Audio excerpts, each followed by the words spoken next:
Fellas, it is May 19th.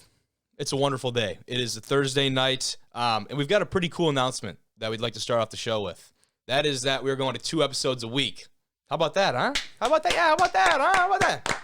I like that. Yeah, we need the people need more content, because we're doing something special here, guys. So I would tend to agree with that statement. So yeah, we are going to 2 episodes a week. We'll be recording on usually, now schedules change, but usually on Thursday and Monday nights, meaning that the episodes will be published on Friday and Tuesday mornings, because I don't stay up all night. I'm sorry. If you have grievances, send it to our email. I probably won't read it, but you can send it somewhere. Yeah, But fellas, today's going to be a great episode. We've got a great guest. We've got a lot of great topics. Tends to be a pretty good product here. Coach Richard Conrad joins us from Anna Maria College out in Massachusetts. And let me tell you, one of our favorite guests on the pod so far. Can we agree on that? Yeah, first impression, definitely a friend of the pod. Definitely a friend. Without I think question. That is Without absolutely question. an understatement. Yeah. Look out for Anna Maria. What's the mascot again? Dude, it's like it was a bird or something. No, it was a cat. It was a cat. I couldn't tell by the logo. I kind of forgot. It was a little blurry. It's like the jackrabbits, isn't it? Yeah, it looked cool. It was cool looking. To me, it looked like You a know wolf what? or a wildcat. I'm going to look it up right now. You look it up right now. You go for it. But he's a cool dude. But Coach Conrad, definitely a friend of the show after that conversation. He is the run game coordinator, recruiting coordinator, and offensive line coach for Anna Maria, whatever their mascot may be. Jimmy's going to find out. He's also a big fan of chicken tenders. He informed us earlier that his one meal would be chicken tenders, curly fries, waffle fries, and a Mountain Dew. So hey. Yeah, he's a man of Michigan good taste. guy, man. He's a man of good taste. Michigan made, Coach Conrad. But after we talk to Coach Conrad, we'll hop right into I think we go college football today first, fellas, instead of the NFL. Mix it up a little bit. Because in college football, Nick Saban and Jimbo Fisher are going at it right now, like very publicly. They're arguing about NIL deals, calling each other despicable narcissists, and like this is like shots. Dude, like real shots that we have not seen thrown. Jimmy, you're raising your hand. They're the AMCATs. The AMCATs. AMCATs. I've heard of that. That's baller. I've heard of that. The Anna Maria AMCATs. I've never heard of that. That's very unique. Yeah. I'm here for it. I like it. I'm here for it. I like it. But in college football, I just made up that word. Otherwhere, we like that? Yeah. Okay, good. Otherwhere, after we go past Nick Saban and Jimbo Fisher, fellas, we have the first ambidextrous quarterback that may be gracing the NCAA gridiron. #1 overall pick. Yeah, I don't know if we'll go that far. The kid's like a sophomore right now in high That's school. what Lamar said. Did he? He said #1 overall pick. Lamar said that on Twitter? If you can get a guy to drop back in the pocket, and when he makes a read, he decides if he's going to throw with his left or his right arm. Listen to me. Think about it though. Listen to me. That is superhuman. Yeah, that insane. Doesn't just happen, right? I've never met this kid. I actually haven't even seen his film. I'm just trusting you guys that there actually is an ambidextrous quarterback.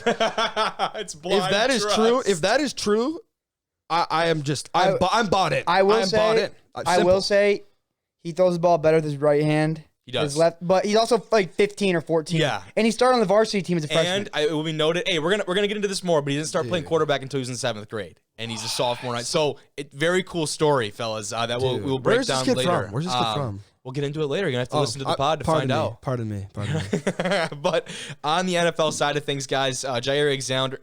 Oh, man, that's a tough one. Jaire Alexander, cornerback for the Green Bay Packers. He signed a big extension in Green Bay that's going to keep him around for a while and keep him paid. Jimmy is grimacing in his seat right now. See, I'm a big fan of Justin Fields and the Chicago Bears. Oh, and you don't like that. Re-signing Jaire Alexander is really bad for the development of Justin Fields. That's really bad for the whole NFC It's bad for the entire NFC. Unless you're a Green Bay fan. And not to double down on your tough day here, but we're going to go right after that into Tarik Cohen going down. He was IG live streaming a workout, and he ruptured his Achilles live on IG Live. Stick around. We have that video that we will probably pull up here. I won't have any sound on it because it is kind of disgusting. But the video itself is not very graphic. But he did rupture his Achilles. It was confirmed by Adam Schefter, my boy, my favorite. And that's just terrible to see. So we'll talk about Tarik here in a bit. You hate to see that for anyone, especially our boy Tarik Cohen. Like his life story and stuff too. Not enough of it. That guy has been through it all. Yeah. He posted like a blog, like it was last week maybe. My buddies, we have this fantasy football chat, and we were just talking about Tarik Cohen. We're all Chicago suburb guys, big Bear fans. Of course. And I forgot who sent it in, one of my buddies, but it was just his life story. And this guy, I encourage you to read it. That's all I have to say. Yeah, Tarik Cohen has been through the mud. I tell you what. And the fact that this happened again, it's just like, because he's such an easy guy to root for. I know. He's undersized.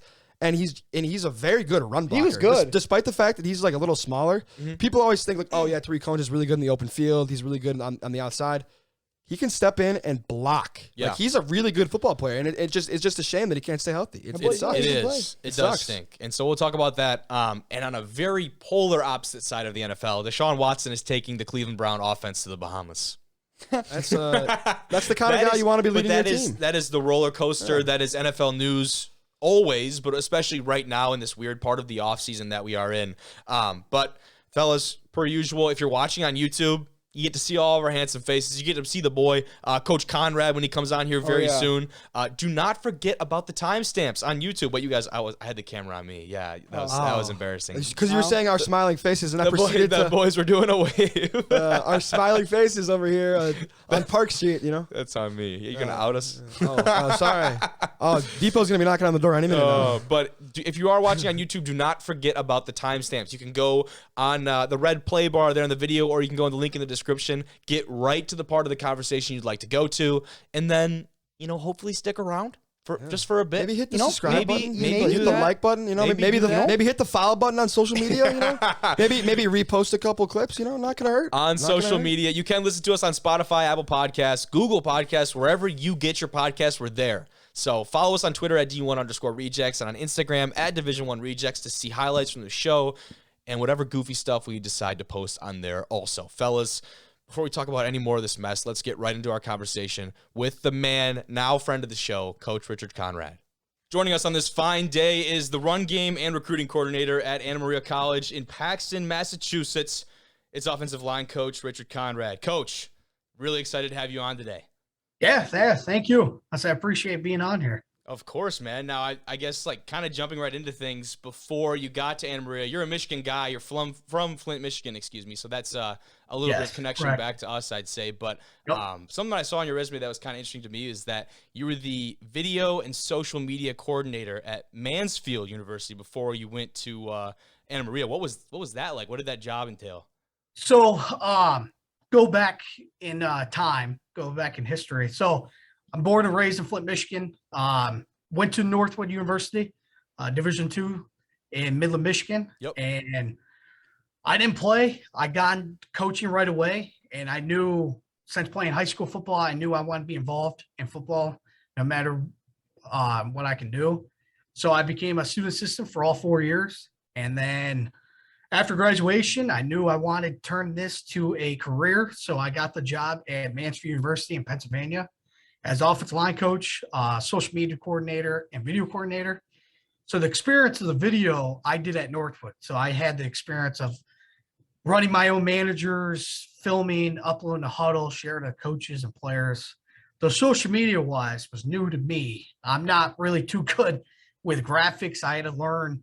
I'm still learning how to make that never stops. I will tell you that the learning never stops from a guy who does a lot of photo and video work here for Northern, and that field, as I'm sure you know, even though you're not, I guess maybe as involved, but that field has just exploded as far as college football goes. You've got teams especially TikTok is a big one where teams have just exploded onto that platform, and it is so impressive how they are constantly churning shit out to just all of these recruits and fans, everything.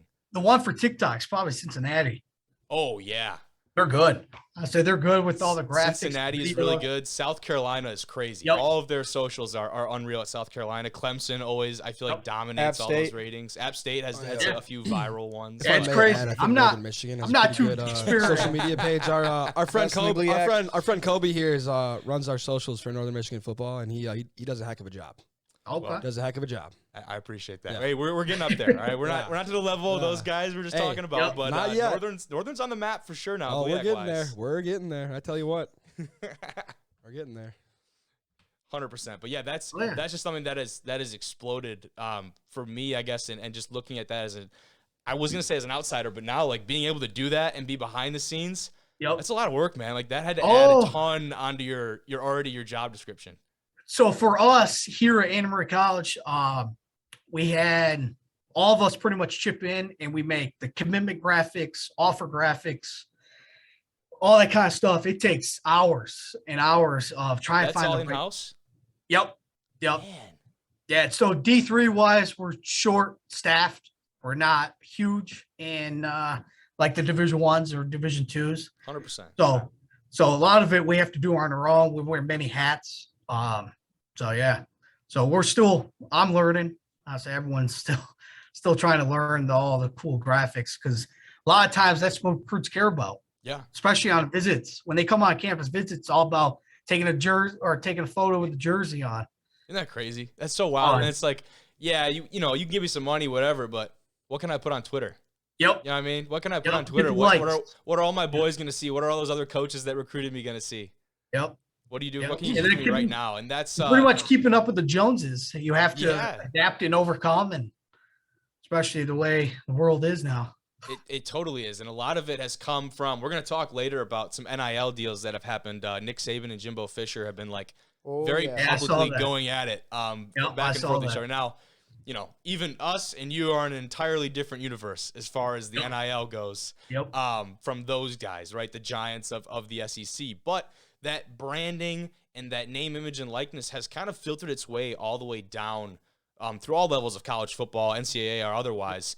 And you just see a lot more personal branded content, I guess would be the right way to put it, where you're promoting players' personal profiles, you're promoting their brands. So I know with us, for our signing day, we did Instagram collaborations with all of our new signees. So that post went out to both their personal and our team accounts, was really cool.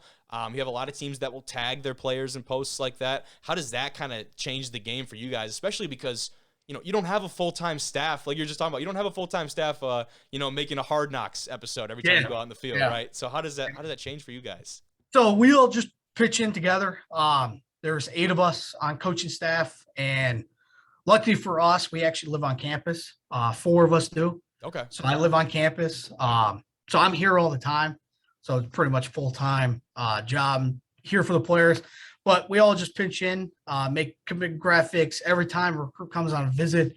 We end with the photo shoot, and I take all the photos, and then I try to pick the best one. Yeah, try to pick the best one, make a commitment graphic if they commit to us, and then make it up, send it to them, and they tweet it out and go from there. Hey, how about a hand for our boy Coach? Oh yeah, hey, he's working. Photos, he's working, graphics. Man. Man is on it. I respect that. I'm telling you, man, that is a lot of work. Like that, and a lot of that goes unnoticed. I'm totally sure, especially behind the when scenes. And we've had a lot too, where you make a graphic for someone. Not every kid commits, right? No. You're sending out graphics to kids that these are probably never going to see the light of day. Some of these. Yep. Pretty thankless work, man. Sometimes. Especially the offer graphics.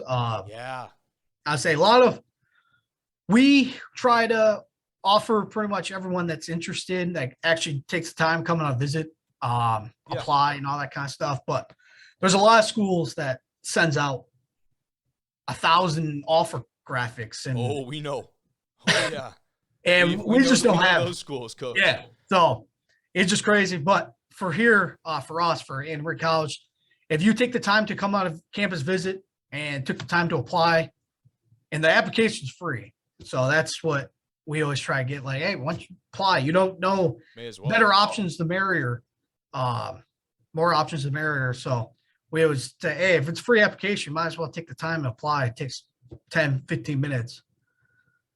Yeah, no, I totally get that. Now you talked about being the student assistant over at Northwood, who was a former GLIAC team. Now they've made the move to the GMAC, I'm sure you're aware. But is that, we talked before getting on the podcast. You didn't know about this ECFC football league out in Massachusetts. You didn't know anything about it. I didn't know anything about it before I knew I was going to be having you on the podcast. But is that a goal of yours down the line, to make a return to Michigan, to a potentially GMAC or a GLIAC school? It all depends. I don't mind being out here. I love the East Coast. Being out here since March 2019. I love the East Coast. I love visiting new cities, new areas, with especially Hartford, Connecticut, New York City, Boston. They're all less than hour and a half, 2 hours. Providence, Rhode Island's an hour. The Boston accent gets me with all the different, And then Dunkin' Donuts is pretty much everywhere. Awesome. I say Big Duncan's guy now. Hey, Coach, let me ask you something. Have you been to Fenway yet? No, I have not. Oh, man. No. I'm a huge baseball guy, and I'd like to go to different ballparks across America. Yep. Fenway has been my favorite, and I'm a diehard White Sox fan. Okay. Chicago White Sox and the Red Sox. Fenway Park is the most. It's amazing. Oh yeah, I can't say enough about it. You gotta go. I know. Time wise, I gotta find the right time. I know. But, I'm sure I know you're a busy man. But we did go as a staff to Worcester Red Sox or Woo Sox, was the AAA team for the Boston Red Sox, and that's 20 minutes from town. That's sweet. So yeah, it's brand new. They moved from Rhode Island to Worcester, so it's AAA team of the Boston Red Sox. So that game was awesome. The brand new stadium was cool. They have 9 different craft bars on there. That's pretty cool. Hot dogs. Oh, that's sweet. George Coney Island. So yeah, it was a good time. Yeah. Just didn't make it to Boston. Certainly. Yet. Let's talk a little bit about the league that you guys play in. I definitely, like I said, I can not say I'm very familiar with it. The Eastern Collegiate Football Conference. First of all, you guys play Coast Guard, who's also in that ECFC. I didn't know they actually had a team at any level. Have you guys always played them? No. So Coast Guard was one of our non-conference opponents. Okay, so that's not a conference. Yep. Gotcha. So no, Coast Guard's Division III in all sports. Interesting. Nichols, Mass Maritime, and Coast Guard was our 3 non-conference games, and then the rest we played conference games. So our first game actually got canceled a couple months before the season because Becker College closed. No way. Yeah, and Becker's the entire school. Huh? The entire school, not just football. Yeah. Wow. Yep, they closed during COVID. Ooh. So they went remote for first semester. Then they tried bringing it back for second semester, and not a lot of kids went back. And they have money problems to begin with, and they closed. So we didn't have a week 1 opponent. So we didn't play week 1, which hurt us in the game against Nichols. No, totally. I believe that. And now I'm going through, obviously trying to do my research, looking at your guys' schedule, and I'm looking at this last year, 7-3. You lose in the first round of the playoffs. I'm like, okay, this is a team that's got, obviously has had some sustained success. Yeah, there it is. Yeah, the head shake. So then I'm looking back between 2018, 2019, that program has only won 3 games total in those 2 years. What the hell were you feeding those kids over the COVID year? So long story short, most of the staff got here in March 2019. Coach Maroney, our former coach, he left to Lock Haven, Division II school in the PSAC. Okay. And him and all of us as coaching staff, we came together and bonded together. Most of the coaches were here for 1 season and gone. So the connection of the coaches weren't there. So all of us stayed. And then the players, it went down to the players now. Before, the problem was no leadership. When Coach Maroney got the job in 2017, he only had 16 players. Oh my God! 16. So he had 16 total on the entire roster. What? Yeah, when he got the job. Yep. How many do you guys have now? Well, he 102 right now on roster. Oh, that's fantastic. And then we have about 50 to 60 coming in for the fall. Hell of a turnaround. Holy cow. That's a hell of a turnaround. That is a legit recruiting class too. And I know Division III is usually get those larger recruiting classes, but even still for that's a good number. Yeah. Yep. So lucky enough, 2019 we had only 4 seniors. That junior class, which is his first recruiting class, came back during COVID for their 5th year, and we just had the team that came together, and it bonded during COVID, which is awesome. So for us as a school, we didn't go remote. A lot of East Coast schools went remote for the entire school year or the entire first semester. We're like, we need our guys on campus. If not, they're not going to come back. They're just going to go either stay home or go to a cheaper school. So we were in school. We tested twice a week and did all that kind of stuff for the mask. And we practiced 3 times a week during the fall. During the spring last year, we actually had full pads. We practiced 24 times or something like that. Yeah, that sounds really similar to what we had going last spring. It felt like almost a fall. You got a lot of fully padded practices there. Yep. And man, I know for us too, because we're going at 6 o'clock in the morning, right? Oh yeah. So spring ball was always bright and early. Yeah. So that for us was grueling. I know. Yeah. You're nodding your head. Was that a similar situation for you guys? Yeah. So well, it's different. Wise D3, you couldn't have any pads before. Really? So before 29 or before the rule changed. Yeah. D3, you can have spring ball practice, 15 of them, same as D2, but no pads at all. No way. So my first spring when I got here, we had no pads at all. No helmet, no shoulder pads, just a jersey on, pretty much work technique. I've never heard of that before. That's kind of ridiculous because obviously, as you know, I mean, shoot, you're the run game coordinator. Like, how are you supposed to get an actual look? It was coming tough. from, I play running back, and Jimmy and Kate will be the first to tell you that I am not the guy that's in a helmet and shorts type of player. I'm not outrunning anybody on our team. So, I mean, it's tough to get a real look like that. It's got it was pretty much just work, like for O-line, just work on steps. Offense, we did like two-hand touch during spring of 2019. So a lot of things have changed, which is awesome. So now this year, this past spring, the Division III wise, you can have 4 now. There you go. Pad practices. Getting there. Yep. So with the new rule change, so it helped a lot this year, especially from last year with 24 that we had full practices with a scrimmage last year too.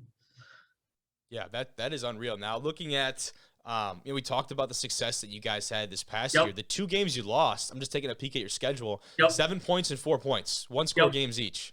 Yeah, and I know I probably wish you could have those 2 back just to cap off the incredible season you guys had. But you look ahead now.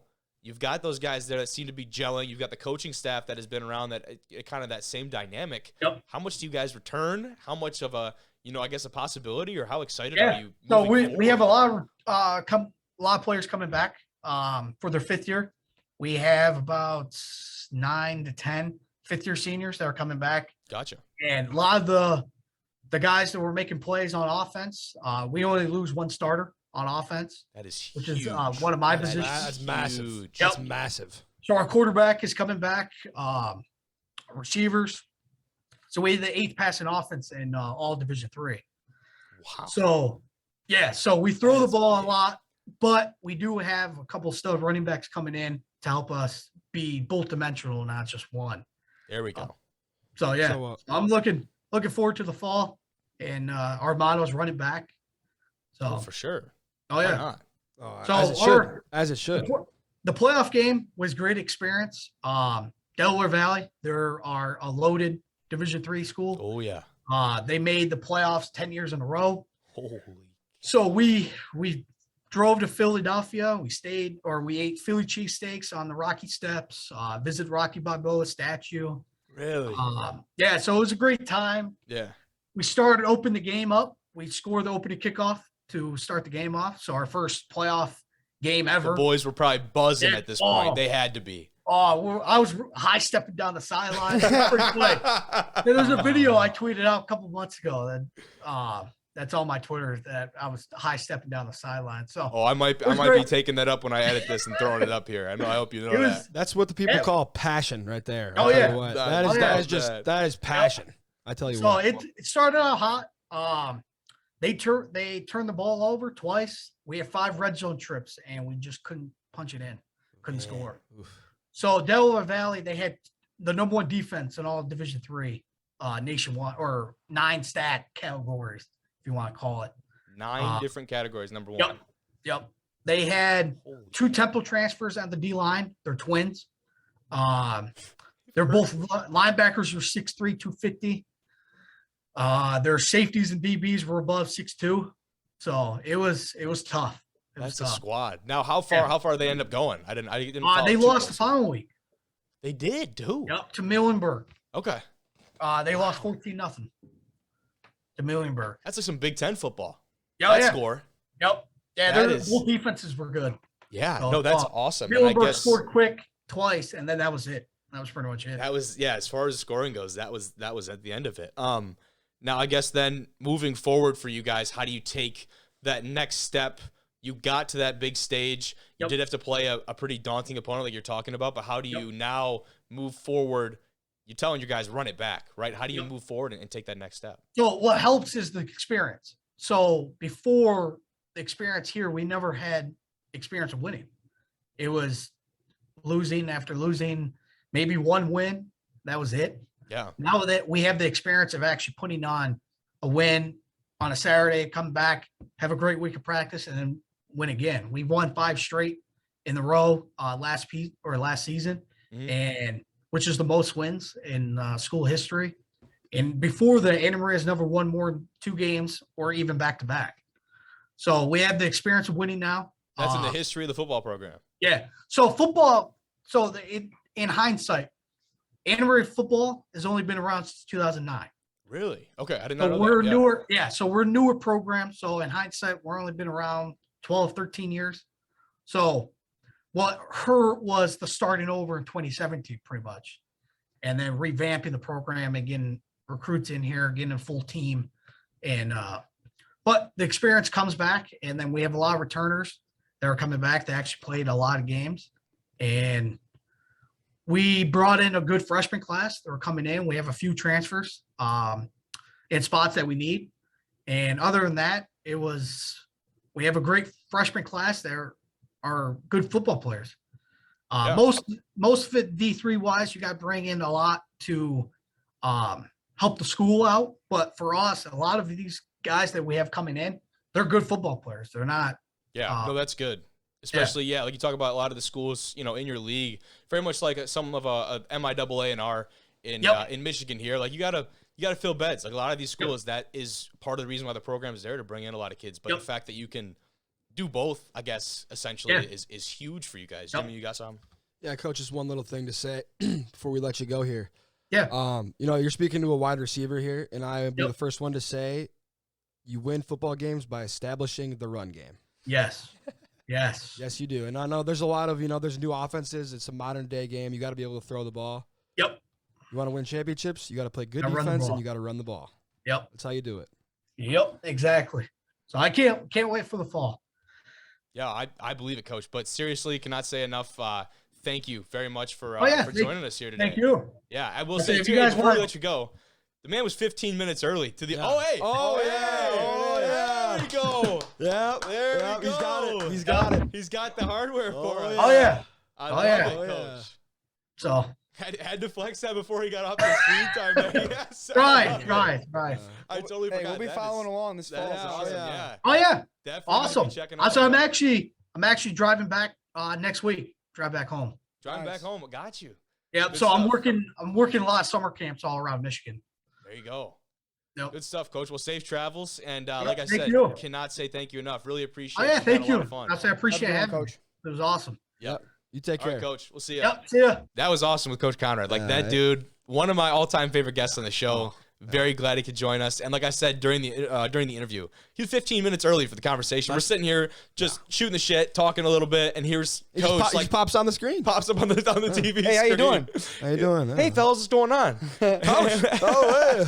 And then pops up too, and then flexes the trophy at the end of the league trophy. Away. He had it ready for us. I mean, dude, they won three between 2018 and 2019. They won 3 games, and they're going to turn around and dominate the league. And the craziest stat, I know the fact that like they had a losing record for a couple years. Mm-hmm. When Coach Maroney, I believe is what he said, took over in 2017, there were 16 people on a college football team. There were 16 people.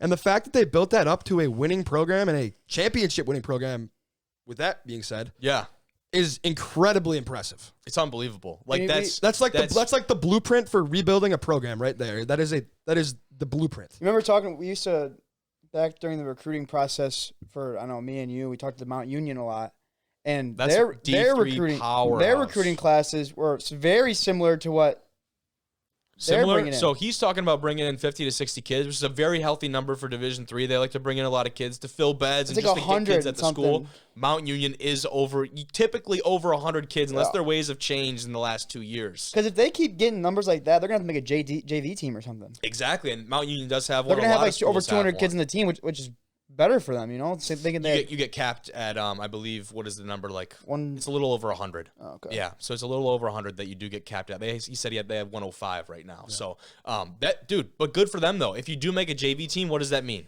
That means more kids in the school, more money for the school, and usually more money for the football program. They're allowed to do more things here. Hopefully, hey, maybe they get someone to run their socials. Yeah. He's talking about the coaches do, everything. We got to send him a basket or something. Yeah, maybe we'll send him like a Raising Cane's gift card or something for some chicken tenders. That'd be something. We got to get him something, you know? That'd be awesome. Yeah, that's great. But talking with him about how like the social media has really just exploded. I think TikTok is the one more specifically for me that is really cool to follow. We have an NMU football TikTok. I don't know what to really post on there. It's very different content from the more, I feel like Instagram is a lot more official type content, and Twitter kind of along the same way. It feels almost restricted as far as the team accounts go. But when you get on TikTok, it's very loose, right? The teams are trying to work the algorithm. They're using the sound, they're using the trends, and they're trying to show, like, I guess, the more relaxed side of their players. It's a very different dynamic. You know, it'd be kind of cool, like just like stuff with TikTok and like not really being much football activities going on, like just going to Edge or something, and just like putting like a mic on somebody and just goofing, like that's a TikTok stuff, just being loose, like in a. Well, and actually, right now, like gym vlogs are like super huge on TikTok. I don't know if you guys are on like the fitness TikTok or whatever, but it's like I feel like everyone now is putting a little microphone on their shirt before they go hit like leg day or whatever. Yeah, and you know, if people just eat that up. And if we, our football team, the guys that are up here this summer, we're very like energetic, enthusiastic. I think when we have all the guys in there and we have all that energy in the weight room, it's really a cool sight to see. Yeah. Regardless if you're a football fan or not, seeing people get excited and motivated, it's gonna bring It's gonna bring 100%. Power to you. It's gonna bring power to you. Now, I will say we got two college football topics here. Do we start with the quarterback? Is that what we want to start with? We want to start with. Do we want to start? We want to start with. Okay, we can start with the quarterback then. So like we talked about, the video that I'm going to pull up here has been doing absolute numbers on socials. Yeah. And Jimmy, you have not seen this yet. I have not. This is ridiculous, Jim. It's actually unreal. So we'll pull it up here. But this kid supposedly is... That's pretty cool, too. Yeah, hold on. I got to get back to... let me make sure the audio's off so we do not get a copyright strike here. But back in my piece here. All right, so we've got the video pulled up. The first ever ambidextrous quarterback. Here you see him throwing with his right, throwing with his left. Jimmy.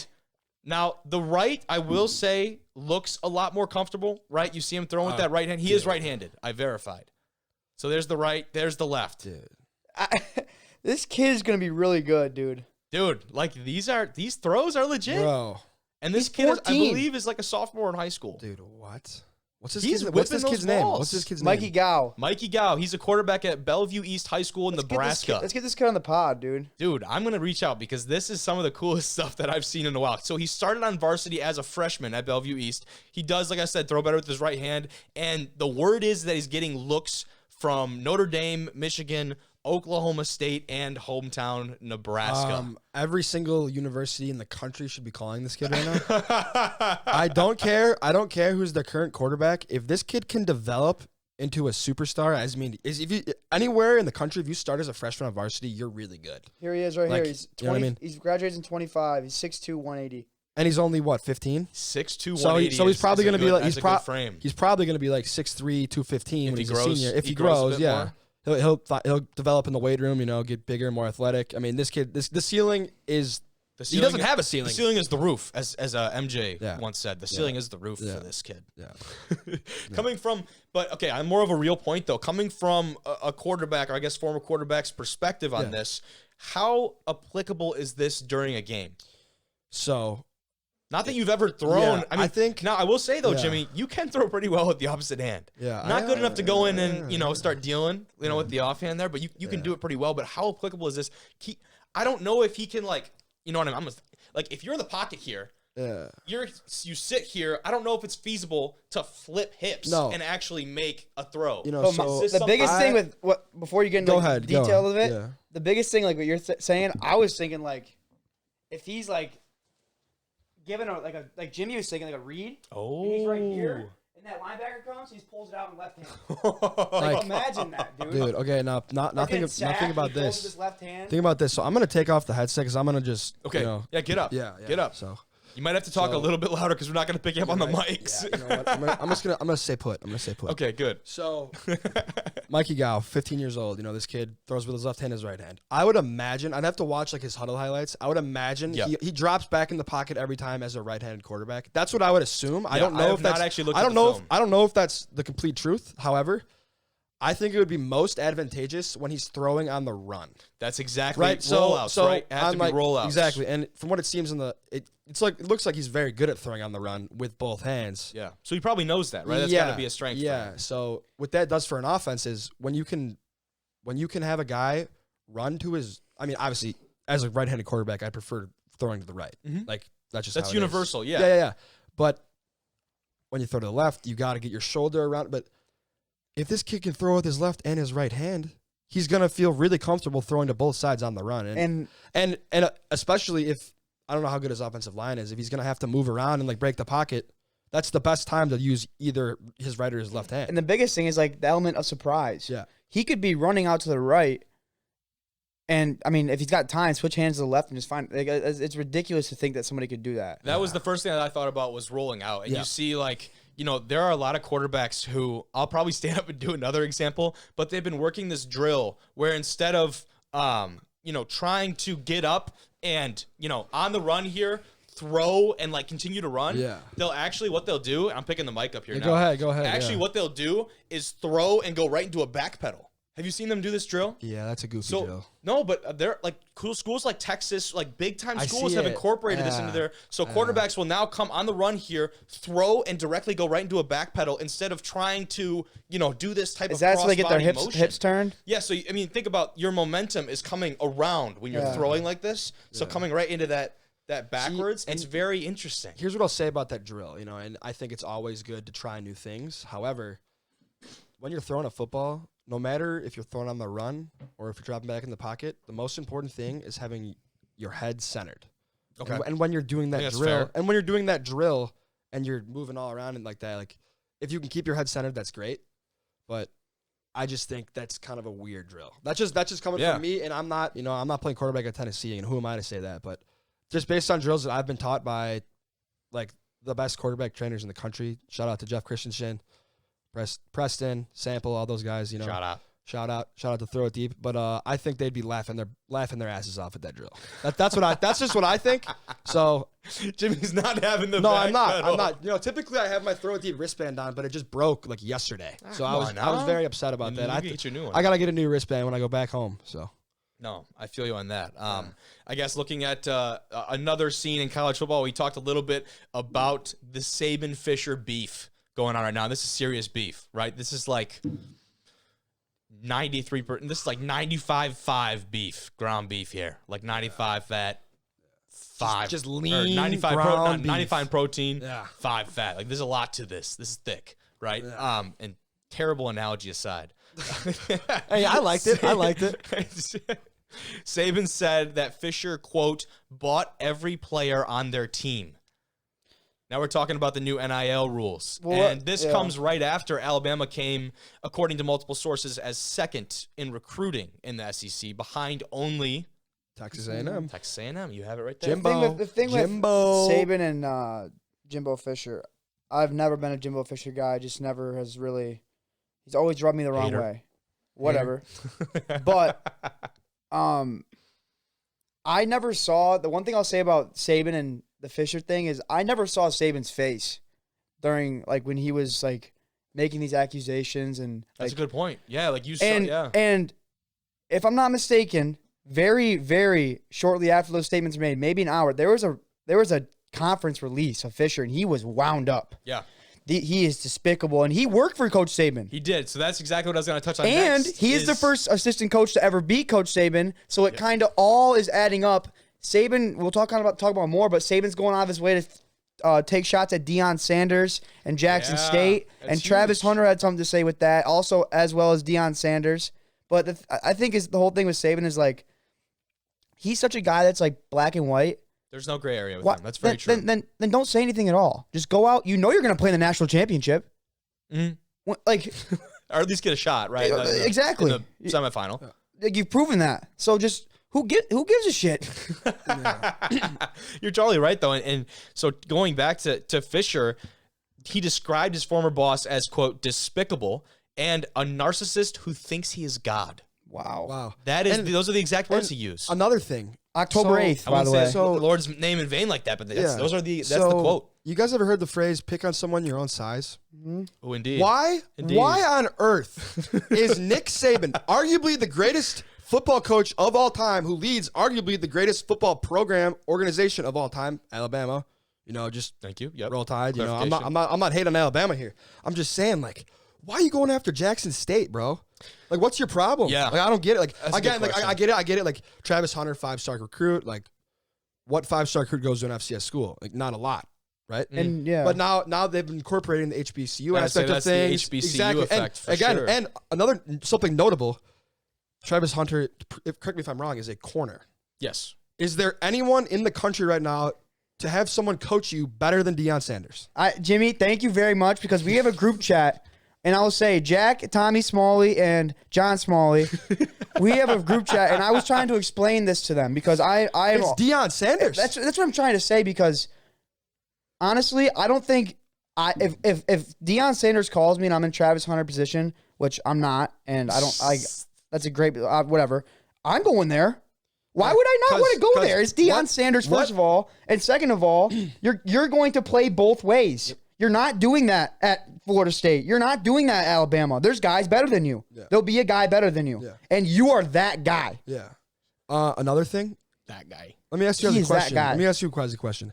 Is there any other coach in the country that is a Hall of Fame cornerback? That's exactly what I said earlier. That's a great point. Is there? I said how many snaps did Nick Saban play in the NFL? At that point, you got to realize Travis Hunter, 5-star recruit. His dream is to go to the NFL. Right.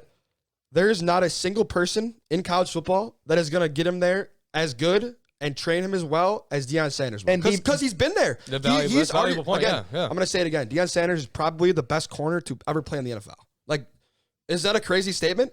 Jimmy, is that crazy? This is my exact words. It's crazy. He's one of for sure. He's top. He tops a lot of lists. Yeah, he tops a lot of lists for sure. One of the best returners of all time too. Probably second to Devin Hester. Today at 11 a.m. These are my exact words.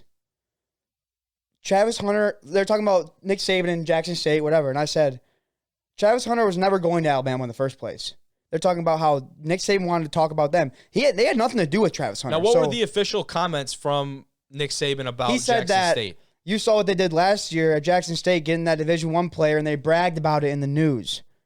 So he's just more mad about it. He wasn't really tearing them down. But he gave a number. He said they gave $1 million to that kid. Yeah. So really this all goes back to the NIL. How many snaps did Nick Saban take in the NFL? Doesn't matter. I said, just saying, why wouldn't Travis Hunter want to go to Jackson State, especially at a time right now where HBCU numbers are really high and Hunter plays the same position or one of the same position that Sanders did, and their team is damn good. Yeah. Like, listen, and obviously, like, it's easy for, like, the public to be like, why didn't you go to Alabama? Why didn't you go? Exactly. None of those people are Travis Hunter. None of those people know what's best for him. Yeah. The person that knows what's best for Travis Hunter is him and his family. Yep. So to go out and say like he messed up by not going to Alabama or whatever, like why are you doing that? Yeah, that's not it's not your business. You're not qualified to comment on that. No. Right? That's not your business. It's 100%. Twitter. It's pretty much Twitter trolls. I will admittedly say it's really easy for someone outside of this field to think that way. Yeah. And like I'm just trying to think about this objectively. You know, like there's not going to be. You know, I don't know. You guys understand what I'm saying? Yeah. 100%. Okay. Yeah. And I mean, just finishing it off. I guess I'll end on this note. Jimbo even went as far as to say that somebody probably should have, quote, slapped him upside the head as a child. What? So he said that about Saban. Wow. That's how he finished that. Jimbo is speaking from the heart, man.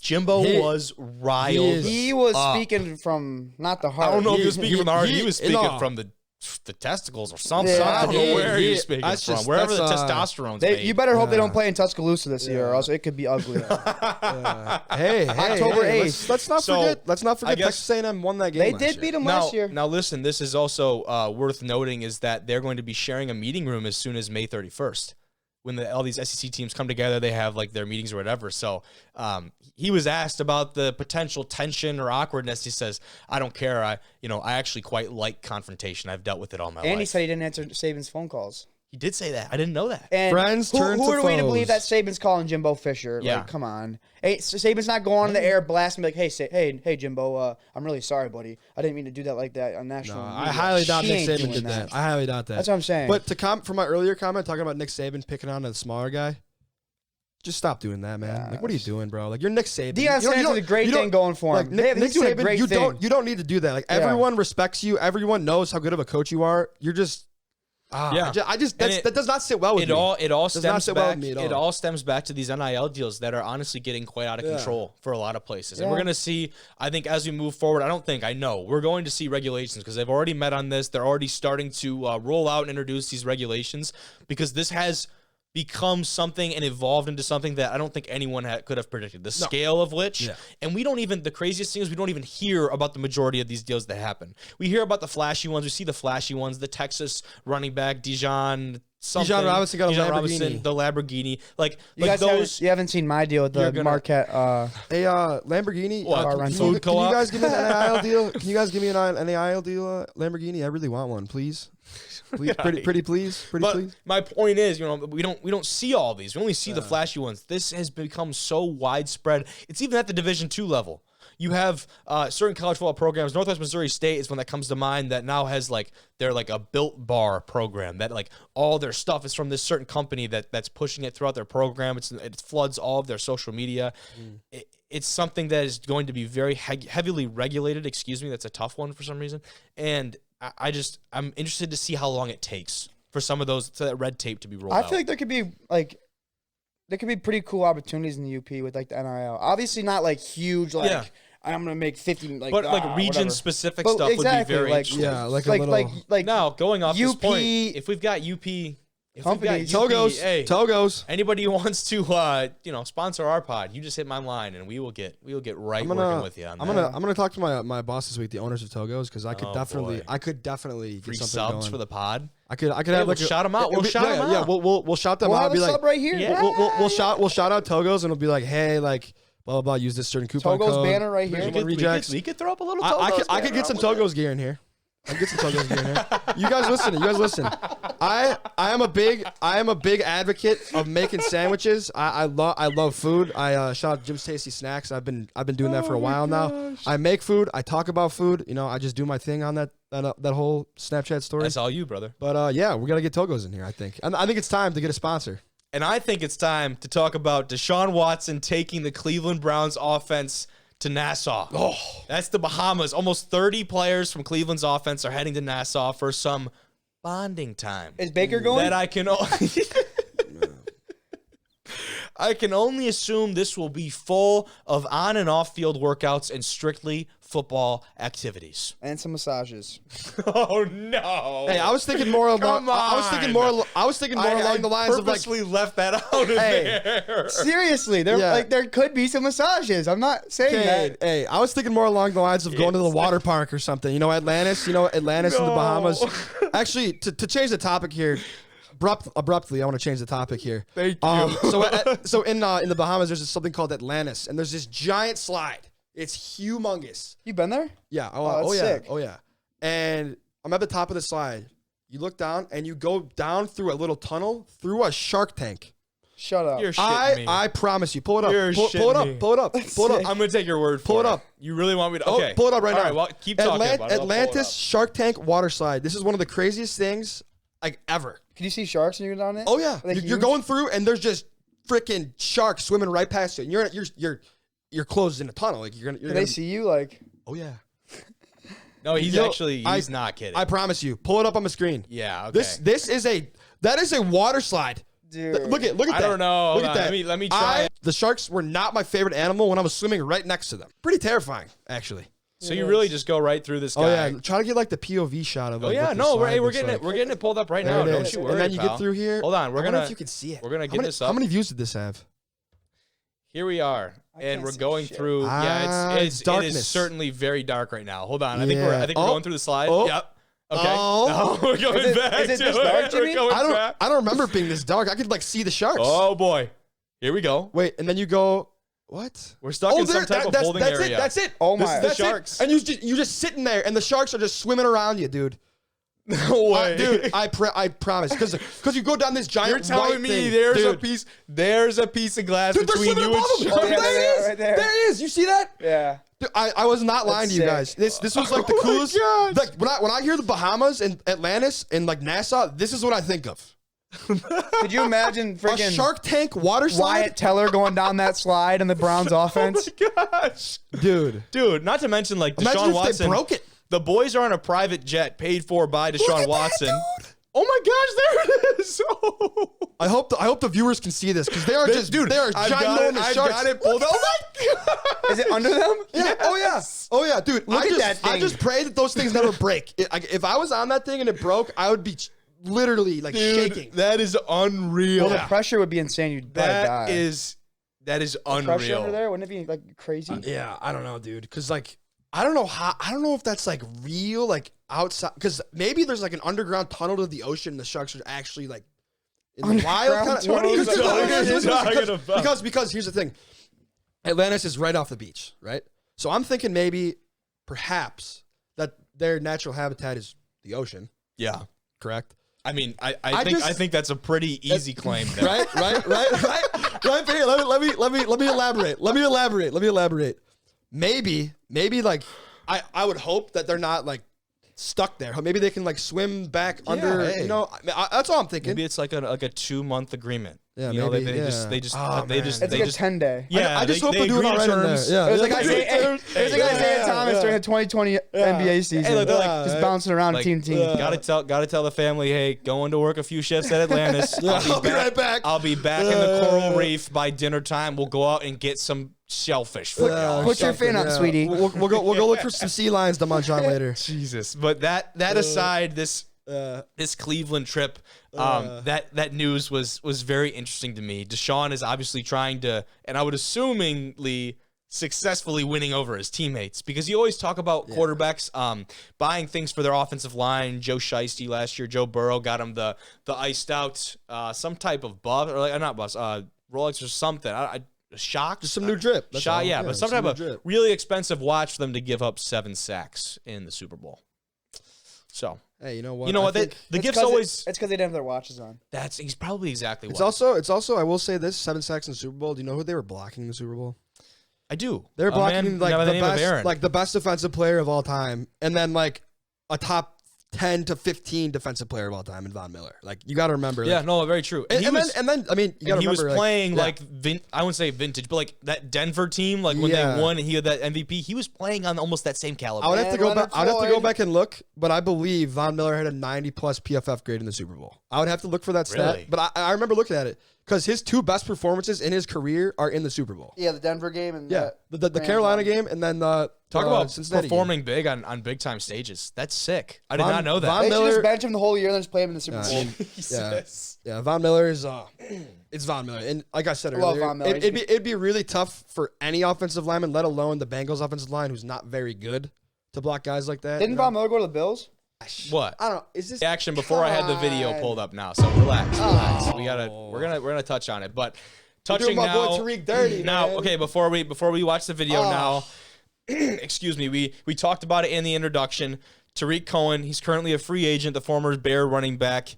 He ruptured his Achilles on Alive. We have the video. I'm not gonna watch it. You know what? I pulled it up. It's not gruesome. You can't see anything, and it's very publicly available on social media. I figure, we'll take a look at it here because, like I said, I'm not going to have the volume on because you can hear the Achilles pop. And I do not want to go through that. I do not want the people watching to go through that because that's what makes it really gruesome. Yeah, and like his reaction after, it's just like that's how you know is when you're like, yeah. Like, So here it is. We're gonna take it here.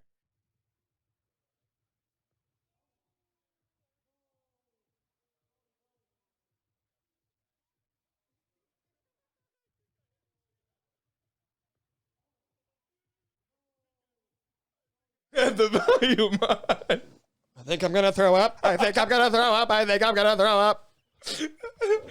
That I will take the blame for that one. I feel like it's like that one scene from Step Brothers and like the Nancy. What's the other guy's name? I forgot his name. But they told Dale and Brennan they're gonna get divorced. And they immediately started crying. Sorry, I think that's still so playing. Good. Yeah, it did. Yeah, we gotta turn this off, man. What are we doing? What are we doing, man? Volume is off now. What are we doing? But, don't watch anymore. Yeah, Keep it out. It's getting off the screen here. Don't worry. But that is a video. I'm getting it off here. I gotta get it off the scrreen.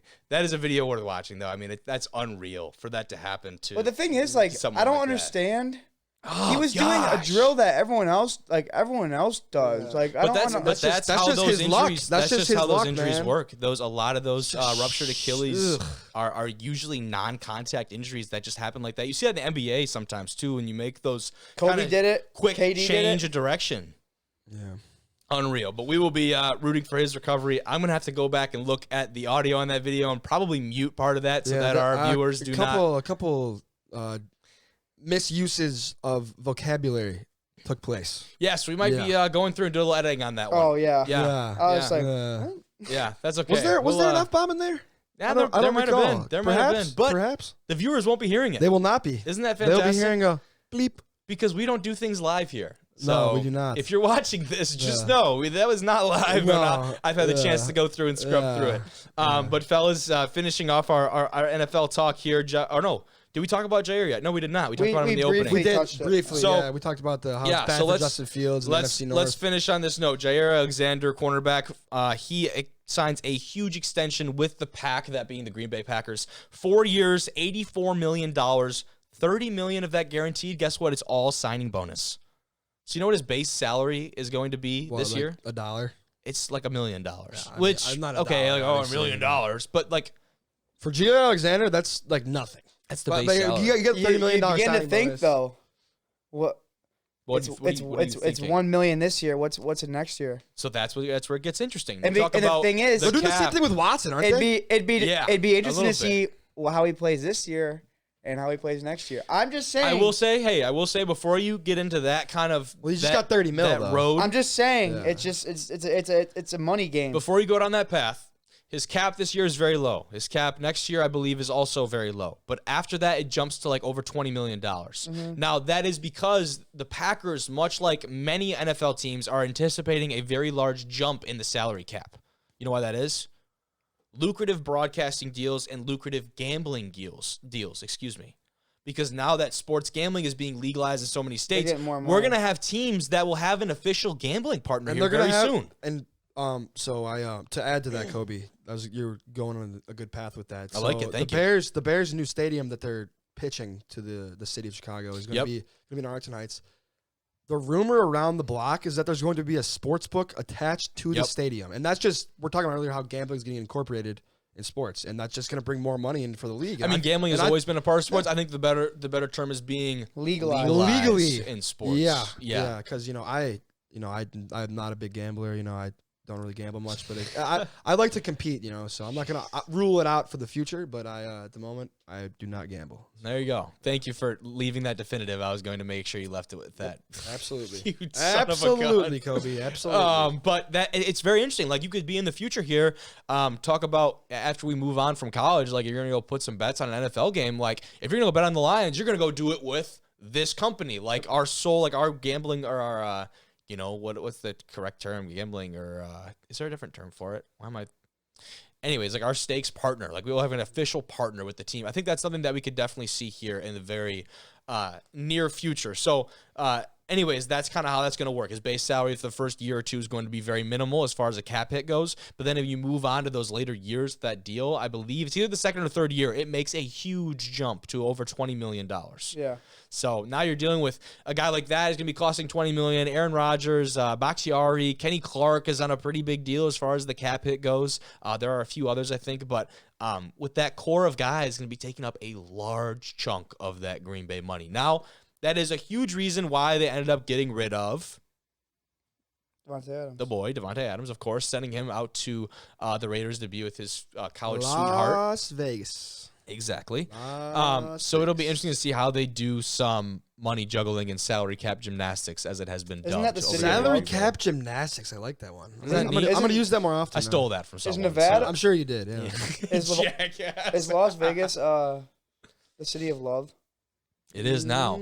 I think it's with Derek Carr and Devontae. I think it's the city. I believe it's the city of sin. They call it Sin City. Oh, okay. It's quite the opposite of love. Literally, could not be more city of love? What city of Paris. Paris, France is the city of love. That is a little bit different than. Are you sure? Paris, France is the city of love. You can look it up right now.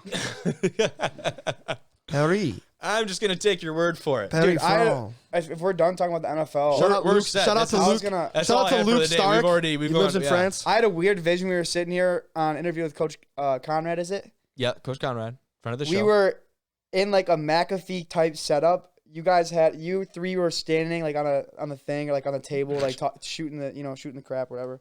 And I had my little own segment where like the camera went over. It was like, what did Schefter do today? And it was like a board of all Adam Schefter's like dumbass tweets and his antics. Can we start that?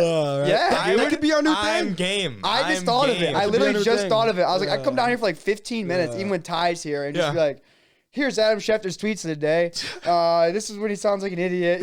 Like as much as that sounds appealing, that'd be a hater move. It would be a hater move. That would be a hater move. You know what? Listen, like I know, like I would Adam be 100% Schefter, here for a hater move. My only problem with it is that means I have to talk about Adam Schefter on a regular basis. And I don't think, guys, Kobe, not a big fan of Adam Schefter. Hater. I am a hater. Self-proclaimed hater. Prior to the whole Dwayne Haskins press report, I was not an Adam Schefter hater. I actually watch his football clips sometimes. I think he's good at his job. However, what he said about Dwayne Haskins was inexcusable. I know he apologized, but it was kind of corny. Yeah, it was pretty corny apology. By directing everyone to his podcast. Yeah, exactly. That's a piss me off. Yeah. Whatever. If you wanted to publicly address it, you should have said it on national television. So that's what I think. Agreed. But fellas, we've eaten up the time for today. I was expecting to be a little bit short episode. I was mistaken by a lot. I'm gonna have a little bit of editing to go back and do here, but hey, that was a fun one. That was good. I told the people on Snapchat. That was a really fun one. I told the people on Snapchat they're in for a good one tonight, and you were not lying. They best be tuning in. They best. Hey, shout out to Tyshawn King. He's not here right now. He's a member of the pod. Shout out to Tyshawn. I know Tyshawn and I bicker a lot on the podcast, but we miss him. We hope he comes back. We hope he comes back soon. He's a part of our family. Maybe all four of us can do a pod. Sit on the couch next time. We'll kick you to the couch. Kate definitely added some juice today. Oh, it was great. Yeah, it was absolutely fantastic, fellas. Thank you for joining us. And if you, the listener / viewer / both, have made it this far on the podcast, thank you very much. Thank you from the bottom. Shout out my mom. Shout out my dad. Shout out Grace. Shout out Scooter. Scoot.